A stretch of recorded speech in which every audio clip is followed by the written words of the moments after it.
Hello, Oak Grove families. This is your headmaster speaking to you.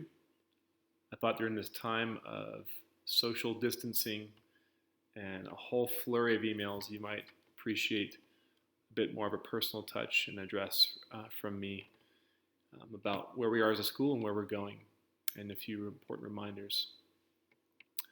So, first of all, I want to remind you all and remind myself of who God is in a time like this. Once again, I want to point us back to Psalm 46, a verse that seems like it continues to come up in my life this past week, and I want to share it once again with you. God is our refuge and strength, a very present help in trouble.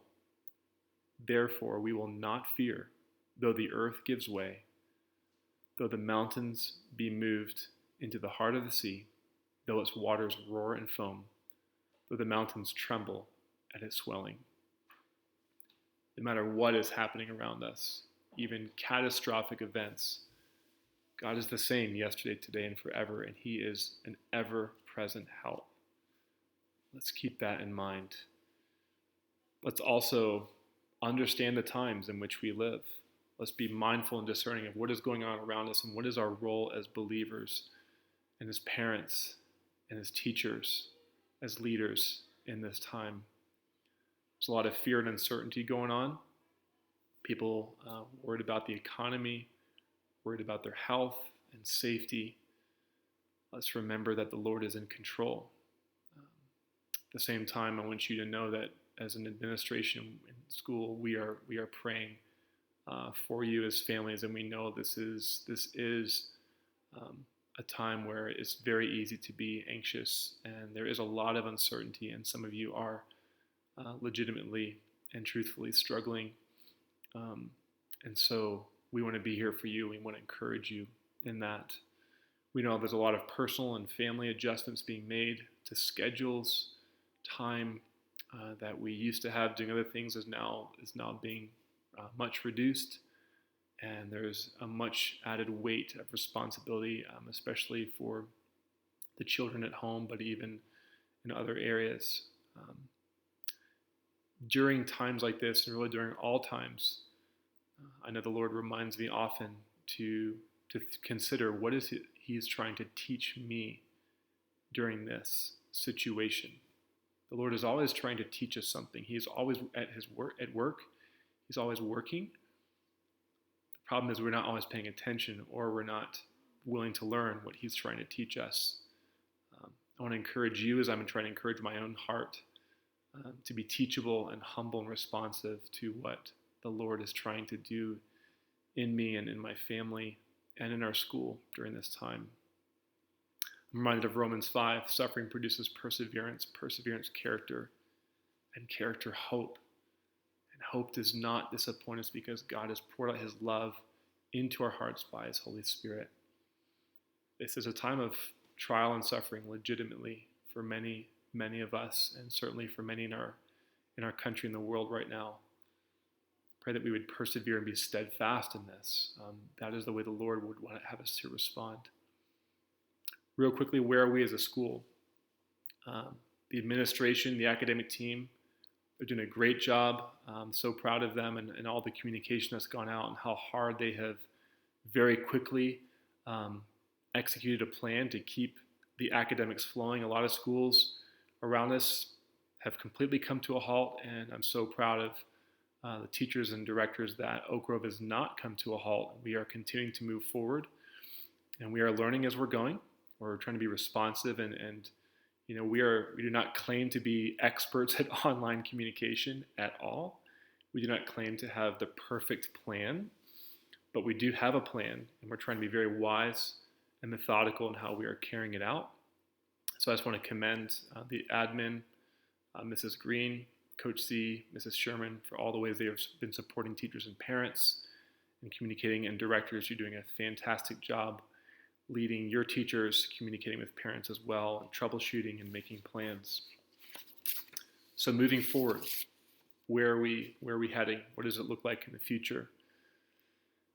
As I said, our goal, we want to keep our students moving forward academically. We still have a goal to finish the school year as scheduled in May with graduation, closing ceremonies. We may have to get creative with those. We are thinking of plans already, contingency plans, but we want to keep things moving. We do not want to have summer school, summer classes. We want to continue to support our students and parents, being responsive and flexible. As you guys give us feedback, please continue to give us feedback. That is very helpful to us. We want to adapt and make changes as needed, and we also understand every family is a bit different, and every family has special needs. We will do the best we can to be flexible and adjust to those, but please do communicate those to us in a constructive way, and we will do our best to help you. So what are those adjustments that we're looking to make next week? You may have already received a few emails. Definitely more are coming about some slight adjustments, mainly for grammar and logic students. So you can expect there will be some more time in front of for direct instruction through Zoom for our grammar and logic students. That will look a little bit different in each school. We're trying to think of developmental levels and number of kids per families and all those kinds of things. So those specifics will be coming out from Mrs. Green and the directors very soon. But we are looking to increase direct instruction time. And we don't want to do that all at once for every subject, but for certain key ones.